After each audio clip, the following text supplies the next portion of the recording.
Magandang araw! Muli ako si Nori.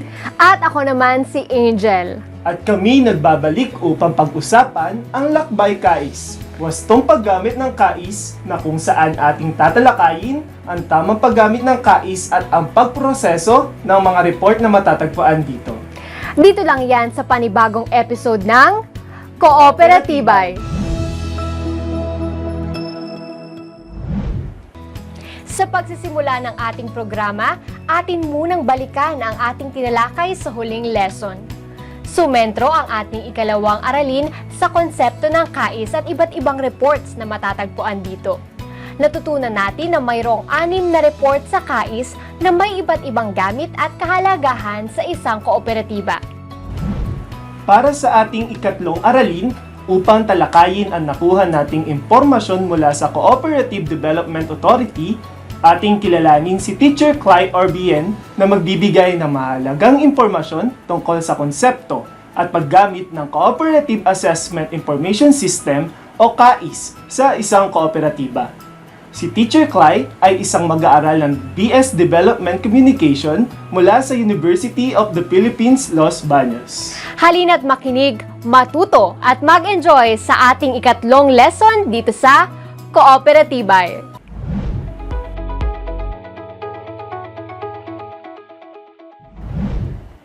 Magandang araw sa inyong lahat. Matapos nating malaman ang iba't ibang layunin at mga gamit ng KAIS mula sa ikalawang module, alamin naman natin ang iba't ibang proseso at mga hakbang na kinakailangan na may kaugnayan dito. Pagkatapos ng araling ito, ang mga mag-aaral ay inaasahan na: una, mailarawan ang proseso sa paggawa ng KAIS account; pangalawa, matukoy ang 4 na bahagi na makikita sa KAIS dashboard; pangatlo, maipaliwanag ang mahahalagang features ng KAIS website; at huli, makapagpaliwanag ng kahit 3 gamit o tungkulin ng KAIS. Upang tuluyang magamit ang KAIS, kinakailangan ng KAIS account mula sa otorisadong kinatawan ng kooperatiba. Narito ang 4 na hakbang sa paggawa ng isang KAIS account. Step 1. Mula sa KAIS login page, pindutin ang Create an Account sa ilalim ng Submit button. Step 2. Punan ang mga hinihinging impormasyon sa pahina kagaya ng buong pangalan, government ID, posisyon, numero at opisyal na email address at password. Kinakailangan ng valid email address upang makumpleto ang mga hakbang sa paggawa ng account. Ilagay lamang ang registration number at automatic na lalabas ang pangalan ng kooperatibang kinabibilangan. Pagkatapos mapunan lahat ng hinihingi, pindutin ang checkbox katabi ng confirmation statement. Step 3. Pagkatapos, lalabas ang Terms and Conditions dialog box. Pindutin ang I agree with terms and conditions pagkatapos mabasa at pumayag sa mga ito. Pindutin ang Submit pagkatapos. Step 4. Kapag lumabas na ang notification message ng matagumpay na paggawa ng KAIS account, pumunta sa binigay na email address at pindutin ang pinadalang link dito para matapos ang proseso. Kapag verified na ang KAIS account, makakapag-sign in na gamit ang login details na nailagay sa paggawa ng account. Piliin ang coverage year na ulat na nais ipasa. Pagkatapos, pindutin ang Submit. Maliban sa paggawa ng account at pag-login para mabuksan ang KAIS, mahalagang malaman ang iba't ibang bahaging makikita mo sa pagbukas ng iyong KAIS account. Ito ang mga sumusunod. Una, ang status column. Sa bahaging ito ng KAIS website, makikita ang status o kasalukuyang progress ng bawat module. Lahat ng module ay dapat na may complete na status para mapindot ang Submit All Reports. Pangalawa, ang preview column. Sa bahaging ito naman, makikita ng user ang mga aktual na ulat. Lalabas lamang ang preview button sa isang report kapag ito ay may status na complete. Pangatlo, ang PDF download column. Sa bahaging ito, maaaring makita at may download ng user ang mga ulat sa PDF. Ngunit lalabas lamang ang download button na ito kapag piniyagan ng CDE personnel ang mga naipasang ulat. Magpapadala ng email notification sa inyong ibinigay ni email address. At panghuli, ang list of incomplete reports. Sa bahaging ito, ililista ng system ang mga module na kulang pa na kinakailangan pa ng datos. Matapos alamin kung paano ma-access at magamit ang KAIS, Tumungo naman tayo sa mga function at kapasidad ng KAIS. Una, mayroong 7 tabs ang KAIS na kaninang nabanggit. Ang mga 7 tabs na ito ay maaaring pag-aralan o mas maintindihan pa sa paggamit ng KAIS website. Ang unang tab na makikita sa KAIS ay ang Cooperative Annual Progress Report o CAPR. Ang CAPR ay ang ulat na kinakailangan na maipasa bawat taon. Sa website ng KAIS, ang CAPR ay ang menu na mayroong 8 na submenu. Ito ay ang mga sumusunod. Una, general information o pangkalahatang impormasyon. Sa module na ito, mahahanap ang pangunang impormasyon ng kooperatiba. Ang business activity ay nakabase sa co-op's cooperative type. Ibig sabihin nito na kung ang kooperatiba ay multipurpose, kasama nito ang multiple cooperative type. Ang system ay otomatikong ililista ang lahat ng business activity mula sa co-op's cooperative type. Ang system ang magbibigay ng kompletong listahan ng PSCC at PCPC bilang reference sa mga kailangan na i-encode sa co-op's product and services. Sa membership na tab, kinakailangan ang mga sumusunod. A. Para sa primary cooperatives, ang kabuuan na bilang ng mga miyembro ay dapat nakapantay sa age group's total member. B. Para sa federation, ang kabuuan na bilang ng mga miyembro ay dapat kapantay sa total composition of membership. C. Punan ng impormasyon ang lahat ng field bago i-save ang form. Kapag ang dalawang field ay hindi nag-match, hindi mabibigyan ng access sa pag-save ng form. Sa tab na Transaction Deposit Liabilities and Taxes, ang lahat ng fields ay kinakailangan masagutan ng kooperatiba bago ma-save. Sa information on transaction to members o non-members, huwag kalimutan na pumili sa dalawa, members only o both members and non-members. Bago lagyan ng mga detalye, pumili sa yes o no sa Certificate of Tax Exemption o ruling bago madagdag ng mga detalye. Ang pangalawang report na makikita sa KAIS website ay ang Cooperative Audited Financial Statements o CAFS. CAFS ay isa sa mga content na kinakailangan ipasa bawat taon. Ang CAFS ay ang parte ng KAIS na mayroong 3 submenu. Ito ay ang Profile, Statement of Financial Condition o SFC, at Statement of Operation o SO. Ang orihinal na kopya ng CAFS ay dapat isumite sa CDA. Ang unang submenu ay ang Profile. Ang module na ito ay nagsisilbing Cooperative Basic Information ng KAIS. Kapag ang general information sa CAPR ay kumpleto na, ang address, TIN, cooperative type and asset classification ay otomatikong magkakaroon ng datos. Ang contact number at email address naman ay manggagaling sa mga detalye mula sa account creation.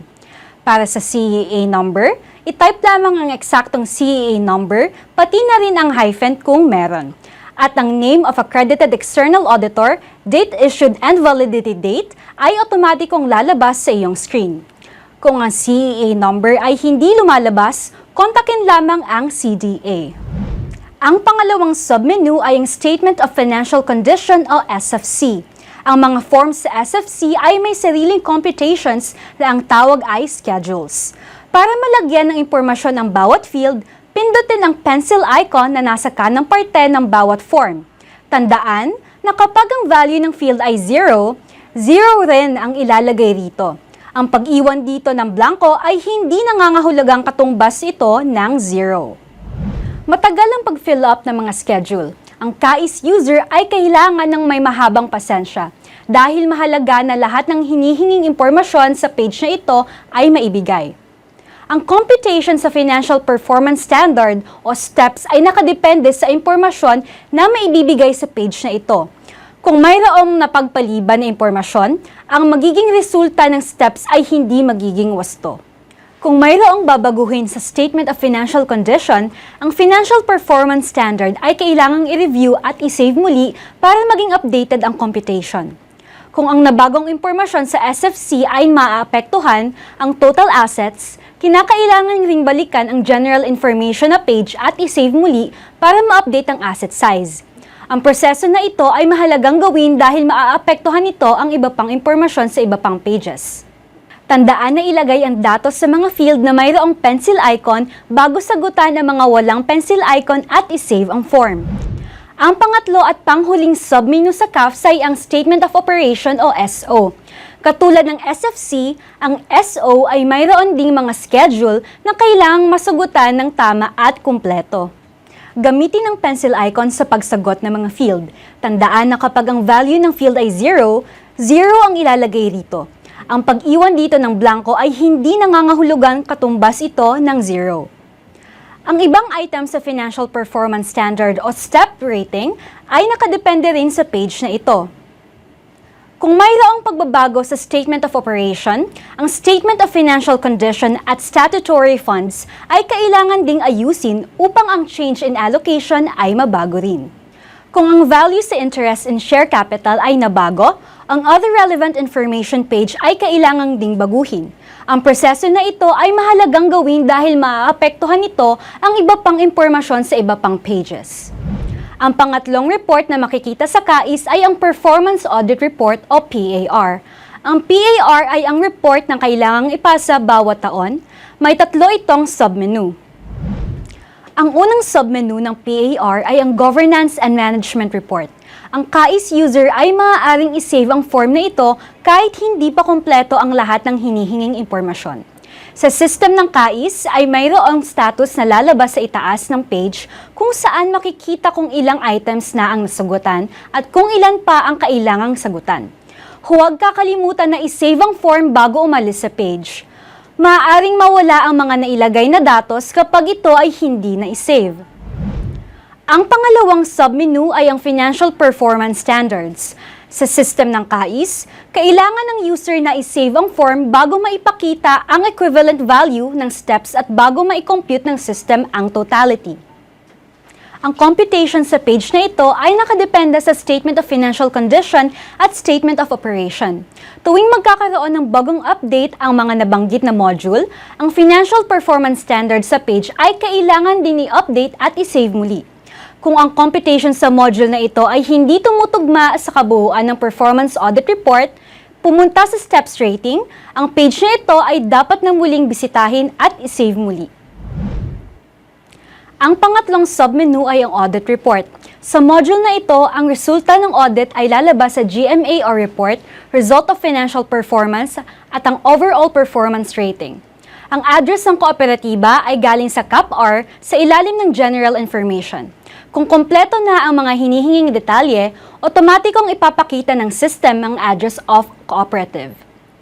Ang main business activity at other services ay open text. Siguraduhin ang nilalagay na impormasyon ay tama upang maiwasan ang deferred application.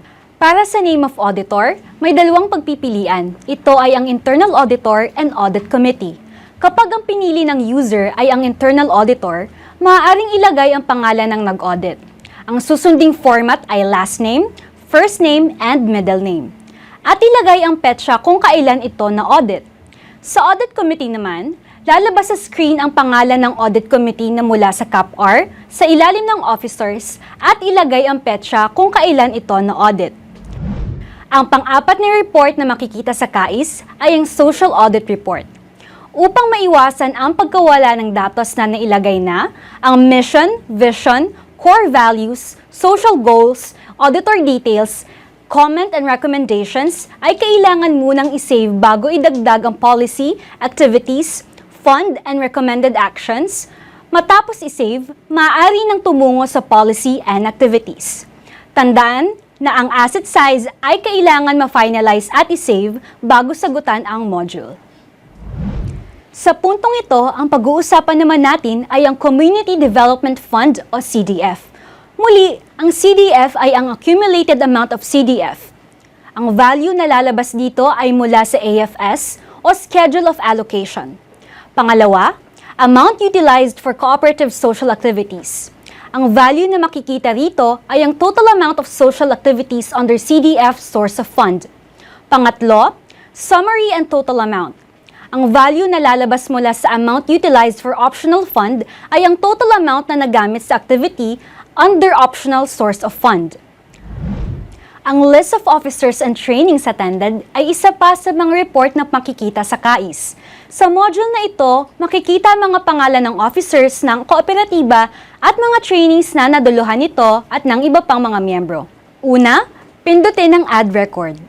Pangalawa, Piliin ang pangalan ng officer mula sa drop-down at ilagay ang term of office.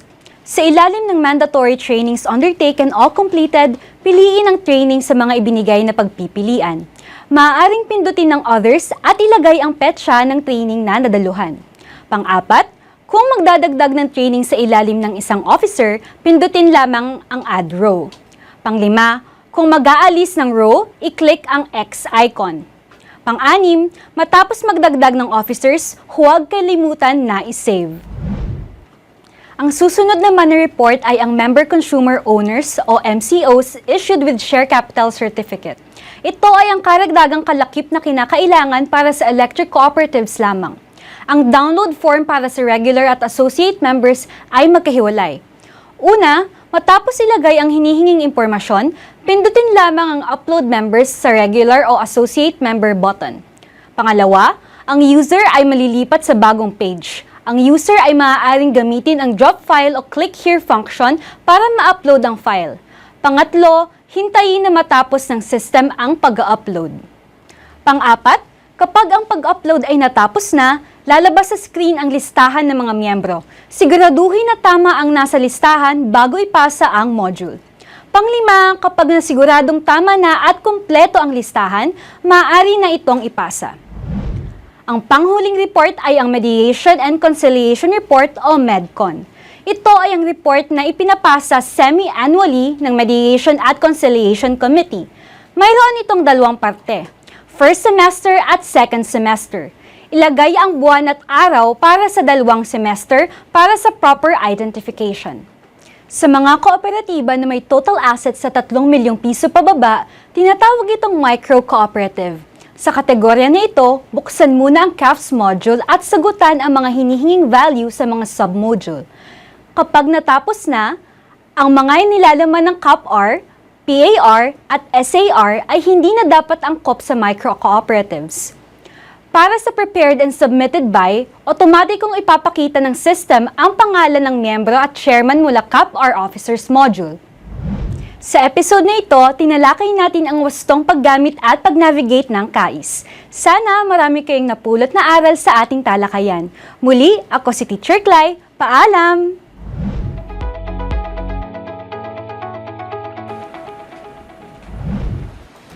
Ayan, at isang lesson na naman na puno ng aral tungkol sa konsepto at paggamit ng KAIS ang ating natanggap. Siguradong marami tayong natutunan dito sa module na ito.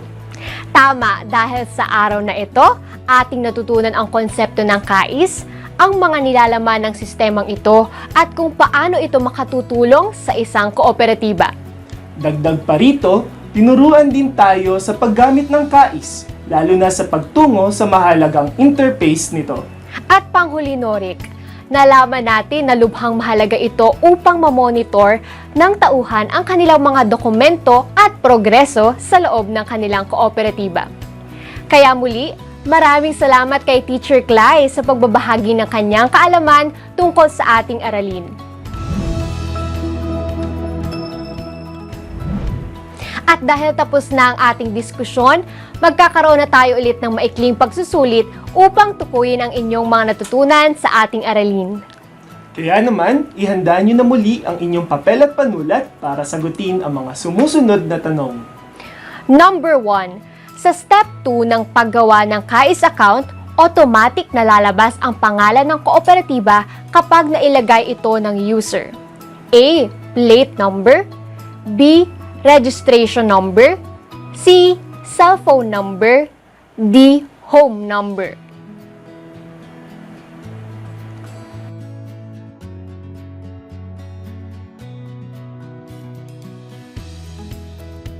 Number 2. Sa bahaging ito ng KAIS dashboard, ililista ng system ang mga module na may kulang pa sa mga kinakailangang datos.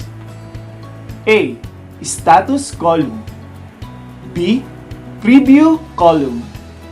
C. PDF download column. D. List of incompletes report.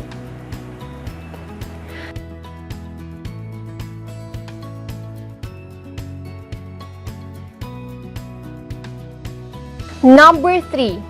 Ilang reports o ulat ang maaaring isumite sa KAIS? A. 4, B. 5, C. 7, D. 10.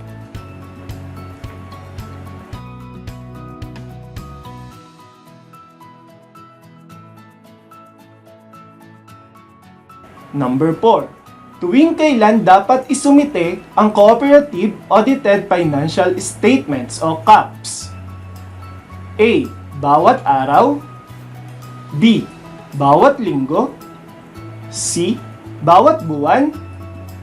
D. Bawat taon.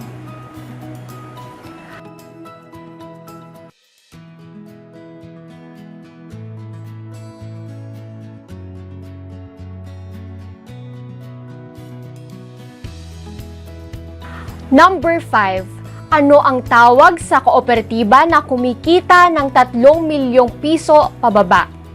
A. Midget Cooperative. B. Mini Cooperative. C.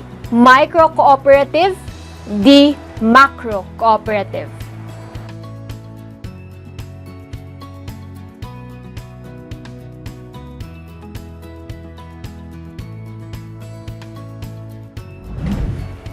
At dyan na nagtatapos ang ating pagsusulit.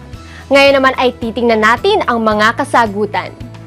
Tama, malalaman natin kung ilan ang nakuha mong tamang sagot. Sa unang tanong, ang tamang sagot ay B, registration number. Sa ikalawang numero, ang tamang sagot ay D, list of complete reports.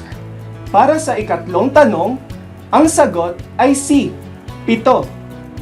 Sa ikaapat na tanong, ang tamang sagot ay D, bawat taon. At para sa huling katanungan, ang sagot ay C, micro cooperative. At ayan na ang mga kasagutan sa pagsusulit. Ilan ang nakuha mong tamang sagot? Siguradong mas lumalim at naunawaan ninyo ang araling ito. At dito na nagtatapos ang ating aralin.